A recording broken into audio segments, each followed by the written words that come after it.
Selamat pagi, kali ini saya akan menyampaikan pengalaman pribadi saya terkait KDB dan juga menganalisisnya. Ini adalah kasus pengalaman pribadi saya. Jika dilihat dari Seven Stars Doctor, ada tiga nilai yang bisa dianalisis. Ada care provider, decision maker, and communicator. Dan analisisnya ada di dua slide ini. Jika ditinjau dari KDB, Dr. A melanggar banyak KDB, yaitu Dr. A melanggar 8 poin beneficence, dan penjelasannya ada di dua slide ini. Kemudian Dr. A juga melanggar 8 poin di non-malfeasance, dan penjelasannya juga ada di dua slide ini. Ini adalah penjelasan autonomi dan justice. kemudian KDB yang dipenuhi oleh Dr. B adalah kebalikan dari Dr. A. Ada 8 poin beneficence yang dipenuhi Dr. B. Ada 7 poin non-malfeasance yang dipenuhi Dr. B. Ini adalah penjelasan autonomi dan justice. Kemudian kita bisa menindaklanjuti lebih jauh dari aspek etika, disiplin, dan hukum. Slide ini berisikan penjelasan dari etika dan juga disiplin. Slide ini menjelaskan tentang hukum.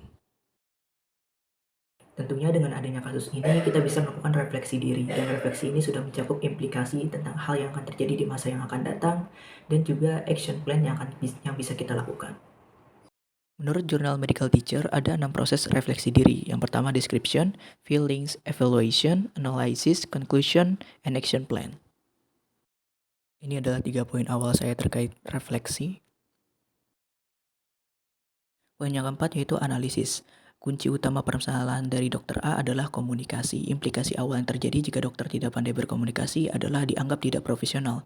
Ketidakprofesionalan dokter akan menyebabkan dokter kehilangan karirnya. Nah, untuk menjadi profesional, diperlukan beberapa skill yaitu komunikasi, sabar, kualitas interpersonal, kompetensi medis, etika, dan manajemen. Poin yang kelima yaitu conclusion. Conclusionnya adalah kita harus menjadi dokter yang profesional. Nah, action plan-nya gimana untuk kita menjadi dokter yang profesional? Yaitu dari kasusnya, inti masalahnya adalah komunikasi. Dan komunikasi itu dimulai dengan mengenal diri kita sendiri. Dan proses mengenal diri dimulai dengan teori Johari Window. Ada 4 kotak teori Johari Window. Yang pertama yaitu open self, yaitu kita dan juga orang lain tahu.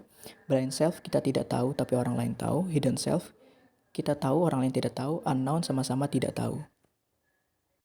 Di dalam kasus ini kita akan menggunakan open dan hidden.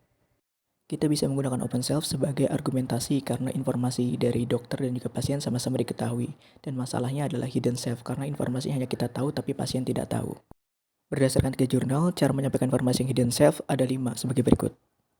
Kesimpulannya, untuk menjaga implikasi, pelajari skill komunikasi dan skill lain agar profesional dan terapkan di berbagai kegiatan.